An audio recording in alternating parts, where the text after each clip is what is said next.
Certes, je suis étonné de la personne qui lit le Coran sans comprendre ses sens.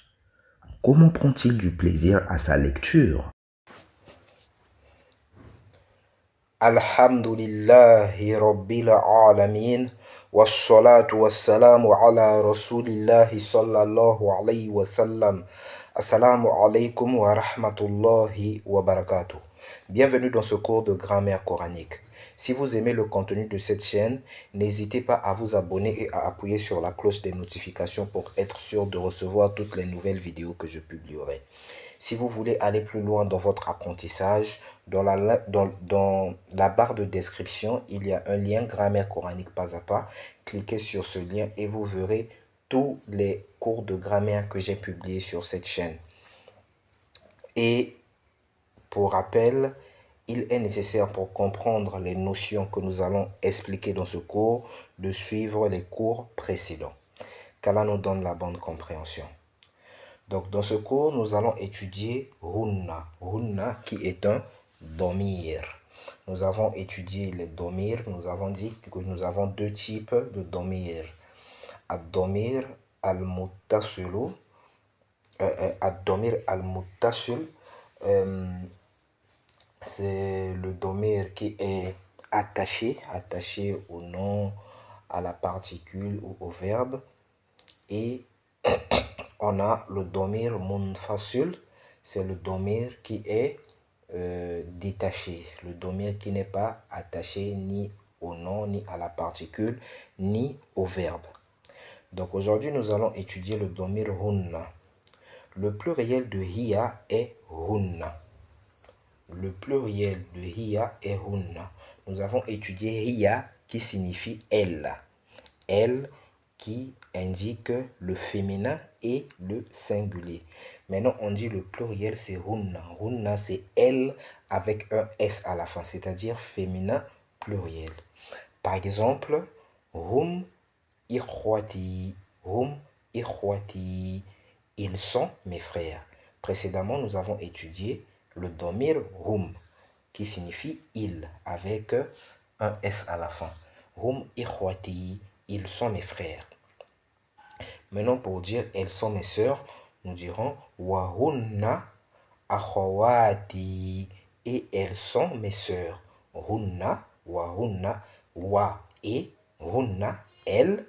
Akhawati, elles sont mes sœurs. Le pluriel de ha est hunna. Le pluriel de ha est hunna. Hiya ici signifie elle au singulier. Elle au singulier.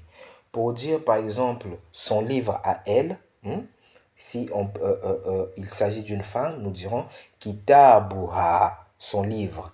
Kitabuha, son livre. Maintenant, s'il s'agit de dire leur livre en s'adressant à des femmes, par exemple, il y a un groupe de femmes qui sont là. Il y a Amina, il y a Fatima, il y a Khadija, etc. Il y a plusieurs femmes. Et je veux dire leur livre. Je veux dire leur livre à ces femmes-là. Qu'est-ce que je dirais? Kitabuhunna. Kitabuhunna. Leur livre. Donc, c'est pour ça qu'on dit ici le pluriel de ha qui est utilisé quand on s'adresse à une seule femme, kitabuha, son livre à elle. Donc le pluriel quand on s'adresse à une seule femme, nous disons kitabuha, son livre. Et quand on s'adresse à plusieurs femmes, nous disons kitabuhunna, leur livre. Voilà pourquoi on dit le pluriel de ha, qui signifie sienne, et hunna, qui signifie leur. Donc, notons que le pronom pour elle et le pronom possessif est le même. Donc, comme nous avons dit pour hum, nous avons dit le domir muttasil et le domir munfasil sont les mêmes. Par exemple, hum tujarun. Ils sont commerçants. Hum tujarun. Ils sont commerçants. Ici, hum, c'est le domir munfasil, le domir séparé. Maintenant, si je veux dire, par exemple, leur commerce, qu'est-ce que je dis? Tijaratuhum. leur commerce. Tijaratuhum. Ici, le hum, ici, c'est le domir munfasil. C'est le domir plutôt muttasil, le domir attaché. Mais nous remarquons que hum, le domir détaché, c'est hum, et le domir attaché aussi, c'est hum. C'est-à-dire, c'est le même mot pour le domir attaché et le domir détaché. C'est le même principe pour hunna. Hunna aussi, c'est le même mot pour le domir détaché et c'est le même mot pour le domir attaché. Par exemple, ici, on dit hunna zamilati. Elles sont mes camarades. Hunna ici, c'est le domir détaché. Hunna zamilati. Elles sont mes camarades. Wahadha baituhunna. Et ceci est leur maison. Baituhunna. Ici, hunna, c'est le domir muttasil, le domir attaché. Et le domir attaché aussi, c'est hunna. Donc, le domir détaché, hunna.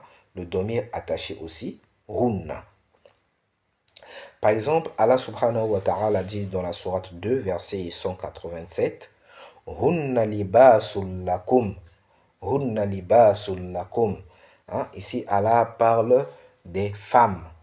Il dit, elles sont un vêtement pour vous. Hunna, elles, libasul lakum, sont un vêtement pour vous. Ici, hunna, ici, c'est le domir détaché.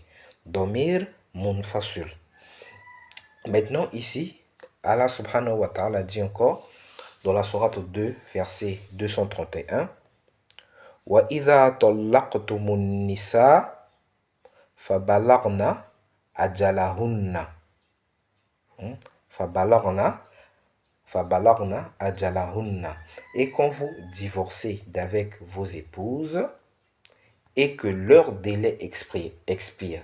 Ajalahunna, leur délai. Ici, hunna, ici, c'est le domir muttasil, le domir attaché qui signifie leur. Comme nous l'avons expliqué précédemment, leur délai. C'est-à-dire, il s'agit de vos épouses. On parle de plusieurs épouses. Il est bien dit. Et quand vous divorcez de vos épouses, donc il y a plusieurs, on parle de plusieurs femmes. Vos épouses, fabalagna ajalahunna. Et que leur délai, les délais de qui? De ces épouses-là. Leur délai, ajalahunna, expire. Donc j'espère que vous avez compris. Si vous n'avez pas compris, n'hésitez pas à poser votre question en commentaire et je ferai de mon mieux pour y répondre. Bon, maintenant, nous allons étudier un ismun ishara, ulaika. Ulaika est le pluriel de dhalika et tilka. Nous avons étudié précédemment le ismun ishara haula'i. Et nous avons dit que haula'i est le pluriel de hadha et hadhihi. C'est-à-dire haula'i est le mot pluriel utilisé pour ce qui est proche. Hadha et hadhihi sont deux noms démonstratifs qui sont utilisés pour ce qui est proche. Et leur pluriel haula'i est utilisé aussi pour ce qui est proche. Donc ici, tilka et dhalika sont utilisés pour ce qui est éloigné. Et leur pluriel ulaika est utilisé aussi pour ce qui est éloigné. C'est utilisé pour ce qui est éloigné. Ici, on dit, notons que le waw de ulaika n'est pas prononcé. Nous voyons ici, il y a un waw. Ça peut nous donner l'impression qu'il y a un allongement, mais en réalité, il n'y a pas d'allongement. On ne dit pas ulaika, c'est pas ulaika, non, mais c'est ulaika. On prononce le ou sans allongement. Ulaika. Donc, c'est ce qui est dit ici. Ce mot est prononcé ulaika, sans allongement. Par exemple, Allah subhanahu wa ta'ala dit dans la sourate 2, verset 39, وَالَّذِينَ كَفَرُوا وَكَذَّبُوا بِآيَاتِنَا. Et ceux qui ne croient pas à nos messagers et traitent de mensonges nos révélations, Ulaika, ceux-là, ashabun nar, sont les gens de l'enfer. Oulaïka, ceux-là sont les gens de l'enfer. Et nous voyons ici bien Oulaïka est le pluriel de Zalika. Zalika, nous avons dit que c'est cela. S'il s'agit d'une seule personne, masculin, par exemple d'un homme qui est éloigné, je vais dire Zalika rajulun. Celui-là ou bien celui-là est un homme. Zalika rajulun. Tilka, si c'est une femme, par exemple, qui est éloignée, je veux dire tilka imra'atun, parce que tilka est utilisé pour le féminin. Maintenant, ulaika, cela, s'il y a un groupe de personnes qui sont éloignées, ou bien un groupe de personnes ou un tas de voitures qui est bon, un groupe d'hommes par exemple qui sont éloignés, je peux dire ulaika rijalun. Ceux-là, là c'est pluriel, ceux-là sont des hommes. Ulaika rijalun. Ceux-là, c'est-à-dire ce groupe d'hommes là, ces gens qui sont nombreux là, sont des hommes. Ulaika rijalun. Donc ulaika c'est pour le pluriel de ce qui est éloigné. J'espère que vous avez compris. Si vous avez aimé la vidéo, n'hésitez pas à liker, à vous abonner, à partager afin de soutenir la chaîne. Qu'Allah subhanahu wa ta'ala vous bénisse, qu'Allah subhanahu wa ta'ala nous assiste. Subhanaka Allahumma wa bihamdik, ashahadu an la ilaha illa ant, astaghfiruka wa atubu ilayk.